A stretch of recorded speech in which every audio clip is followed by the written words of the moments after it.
Search and rescue is one of the most important jobs in the galaxy, finding stranded spacers in their times of need and saving them from the vacuum of space. Today let's take a look at 5 of the best ships to use for this critical task. I'm Joey from Radio Free Coruscant, and these are the best search and rescue ships in Star Wars.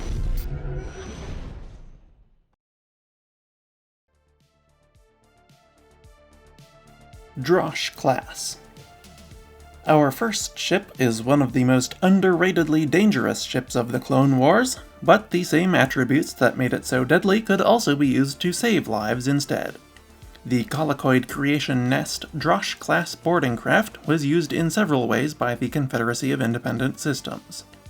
It was primarily used to puncture the hulls of Republic ships with its long forward prongs, which would then spread open to lock the craft in place and allow its droid passengers to board the enemy ship.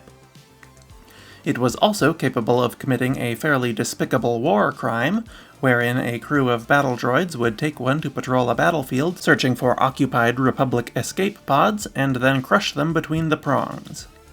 However, both of these abilities could be very easily used for good instead.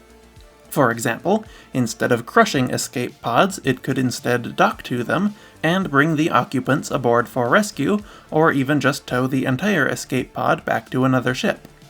Better yet though, it could be used to save people trapped aboard larger ships without access to escape pods. If pods were destroyed or passageways to them were blocked, a few Droch-class boarding craft could be used to safely extract the passengers by piercing the hull near their location and allowing them to board.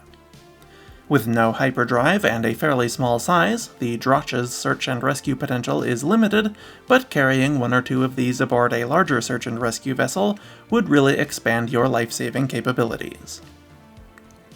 The Droch-class measured 18.5 meters long by about 9.3 meters wide and tall. It had a top atmospheric speed of 850 km per hour and no hyperdrive, though it could probably be fitted with a starfighter-grade hyperdrive unit if desired, at the cost of some of its passenger capacity. It could carry 6 battle droid passengers and required 1 pilot, typically a pilot battle droid. The ship was armed with 4 twin light laser cannon turrets for defense, but these could be useful for clearing debris as well. It had no room for cargo, but could carry 1 day of consumables such as fuel and breathable air for passengers when applicable. The Droch-class was probably not for sale to the general public, but separatist search and rescue teams could probably get their hands on one for its 43,000 credit MSRP, and I would imagine they could be bought on the second-hand market by anyone after the Clone Wars for around 20,000. YM-2800. We recently covered the Corellian Engineering Corporation YM-2800 Limpet ship in a video on mining vessels, and one of the comments mentioned that it would be a good search and rescue vessel as well. In fact, that very comment is what inspired this entire video. There isn't a whole lot to say about the Limpet ship, but since it was the whole reason I'm making this video, I couldn't just leave it out. The Limpet ship was a small mining vessel that could use its legs to clamp to the surface of an asteroid or other astronomical body, and then cut into it with a ventral plasma cutter to extract valuable minerals. However, the plasma cutter could cut through a ship's hull just as easily, and the Rebel Alliance converted several of these into boarding craft for their commandos to take over Imperial ships. I would imagine this also made them quite popular with pirates as well, but it also means they would be great for search and rescue. The ship probably had pretty good sensors for seeking out mineable minerals, so you could recalibrate them to search for life forms or replace them with dedicated life form sensors, and then use the plasma cutter to breach the hull of a disabled ship and rescue survivors that couldn't reach an escape pod. Essentially, it would be a larger hyperdrive-equipped version of the Droch-class boarding craft. The Droch could get to trapped survivors faster with its piercing prongs, but the YM-2800 could extract them more safely by slowly cutting through the hull of the target ship rather than just smashing right into it. The YM-2800 measured about 39 meters long by 33 meters wide and 9 meters tall, not including its adjustable cockpit and landing gear. It had a top atmospheric speed of 800 km per hour and probably a Class 3 hyperdrive. It was armed with 2 medium laser cannons and the beam cutter. It officially required a crew of 6 and could carry 6 passengers, 125 tons of cargo, and 2 months of consumables.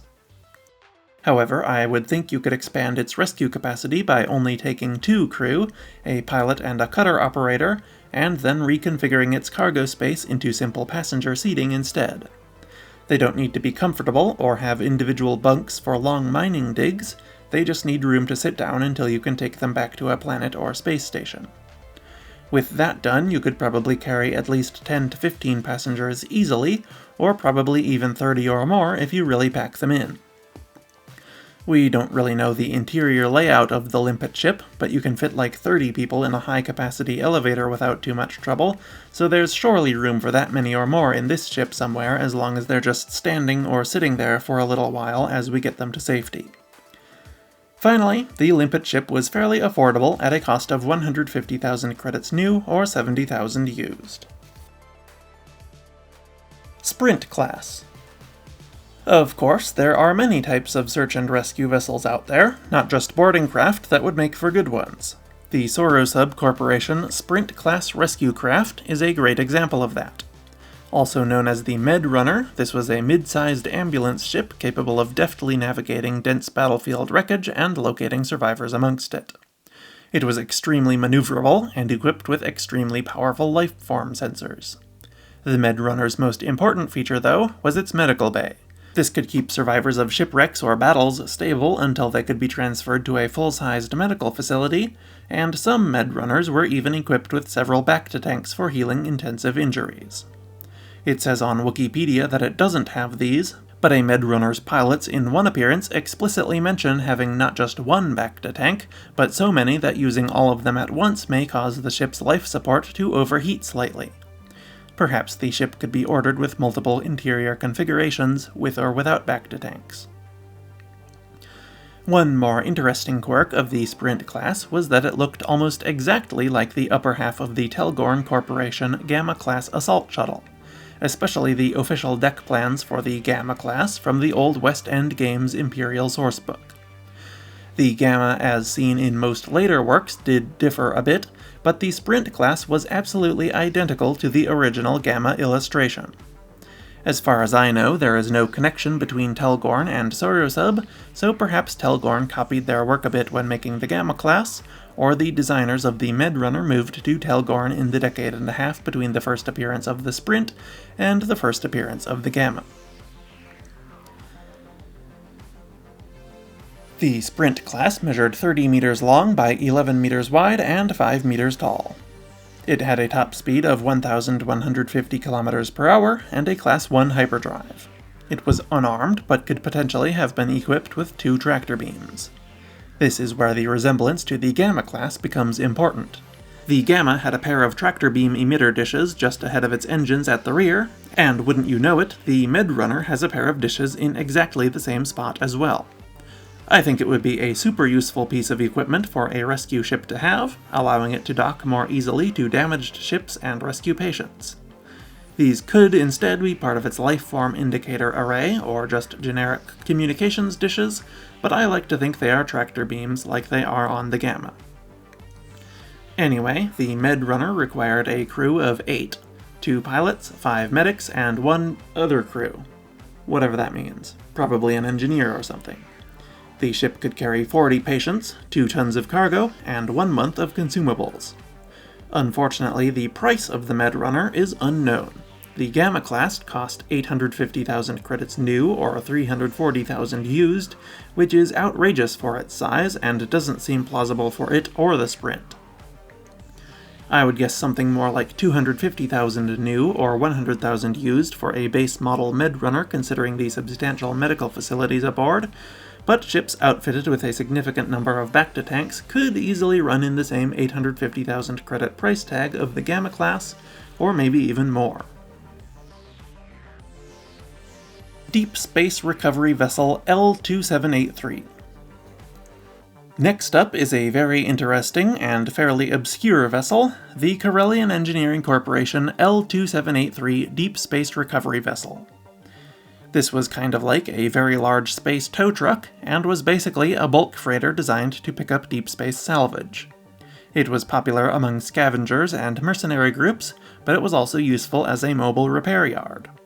The ship was packed full of industrial machinery that could be put to use either breaking down salvage or repairing small ships, so it was a very adaptable vessel. The L-2783 had one large hangar at the front of the ship that light freighters or other small craft could land in, and a landing pad to service slightly larger vessels. However, it also had another smaller hangar at the rear to house its 4 embarked cargo shuttles and 50 tiny 2-person maintenance and scavenging pods. The ship also had 2 large dorsal cargo holds. This set of 2 hangars and an accessible exterior cargo bay meant that the ship could continue normal salvage operations while a ship was docked in the main hangar for emergency repairs. You could potentially even use the cargo shuttles or salvage pods to search for materials to repair a ship that is being rescued, though it would probably be better just to keep a stock of repair supplies aboard. The L-2783 measured roughly 150 meters long by 120 meters wide and 90 meters tall based on the height of the people in the only published image of the ship, though official dimensions have never been published. Its top speed is unknown, but it was probably pretty slow, perhaps around 750 kilometers per hour. It also had a very slow hyperdrive with a rating of Class 4. The ship was armed with 1 turbo laser turret, 2 standard laser cannon turrets, and a heavy industrial tractor beam. Plus, it carried a complement of 50 maintenance pods and 4 cargo shuttles. The details on the shuttles are unknown, but the pods were said to carry clamps and plasma cutters for retrieving salvage. Both the pods and the shuttles must have been very small to fit the large quantity of them the L-2783 was said to have. The L-2783 required a crew of 100, but could be operated by as few as 25, and carry 100 passengers, presumably the pilots of the 50 2-person pods. It could also carry 5,000 tons of cargo and 1 year of consumables. At a cost of 6.5 million credits, it was fairly expensive, but I think that you will agree it would be well worth the price. Quasar Fire.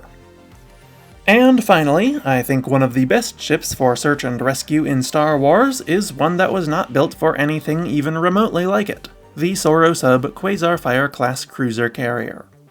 This medium-sized warship was used primarily by the Empire, but at least in Legends it was also sold on the civilian market as a bulk freighter, and given its relatively harmless weapons loadout, I would imagine that to be the case in canon too. At any rate, the reason I think this ship would be so good for search and rescue is its 4 large hangars. Its sensors were long-range and military-grade, though not particularly noteworthy, but the hangars made it very useful for a lot of things, especially this. A Quasar Fire could locate a damaged or disabled vessel and use its tractor beams to drag it into its hangar bays for repairs, or simply the evacuation of passengers. Better yet though, it could also carry several of the smaller ships on this list or various other utility craft to make it into a powerful search and rescue hub. Keep one hangar bay open for rescued ships, put a couple of pod hunters or limpet ships in the next one, a couple med runners for medical emergencies in the third, and some other utility craft in the fourth. I highly recommend a couple of Tug 314 space tugs, as those were tentatively going to be on this list before I replaced it with this ship because I wanted a second capital ship in the video. The Tug 314 had extremely powerful tractor beams and sophisticated salvage scanners for locating survivors. It also carried firefighting gear and other useful equipment. Use some Tug 314s to locate survivors in a battlefield or large shipwreck, and then either send out a Droch or YM-2800 to retrieve them, or just drag them back to the Quasar Fire with the tug. Really, you get the best of all worlds with the Quasar Fire. Can't decide which of the other ships on this list is right for you? Just take them all along with you. You could even set up repair bays like the L-2783 had in the Quasar Fire's cargo holds, and carry that ship's cargo shuttles and maintenance pods in one of the hangars to emulate the mobile repair base capabilities of the L-2783. Frankly, the Quasar Fire is one of the best ships of its time period for any purpose. It may not have been the most powerful warship, but its utility capabilities were totally unmatched. But it didn't stop at being extremely useful. Its specifications were also impressive. The Quasar Fire measured 340 meters long by about 330 meters wide and 47 meters tall. Its top atmospheric speed was unknown, but probably around 750 kilometers per hour. One Quasar Fire, the Phoenix Nest, is listed as having a top speed of just 250 kilometers per hour, but that is so slow that I'm inclined to think it is just an error or the result of some kind of modifications made to the ship by the rebels that operated it. The Quasar Fire also had a Class II hyperdrive. It was armed with 2 light turbolaser batteries, 2 dual laser cannons, and 2 tractor beam emitters, perfect for clearing debris or fending off pirates or enemy warships that might want to confiscate the ships you are trying to rescue for their own purposes. The ship could also carry a complement of 48 starfighters and various shuttles, landers, or utility craft in its hangars, though you will want to replace these with search and rescue ships, as discussed. The Quasar Fire required a total of 250 crew. It could also carry 150 passengers, 5,000 tons of cargo, and 1 year of consumables. Most importantly, though, it cost a mere 1.75 million credits, an unbelievable deal for a ship of this size. The much smaller CR-90 Corvette cost 1.2 million credits, and the comparably sized Squadrons-class cruiser cost 4 to 5 million. While the Quasar Fire was obviously much less heavily armed than the Squadrons and less luxurious than the CR-90, this price is still incredible, and it's pretty crazy we don't see more of them around. And those are 5 of the best search and rescue ships in Star Wars. Let me know which of these you would choose or what else you'd pick in the comments. I had a couple more ideas for this topic that I left out of this video, so if it does well and you have good suggestions, I could definitely make a part 2 sometime. But let me know what you think, and make sure you subscribe so you don't miss it.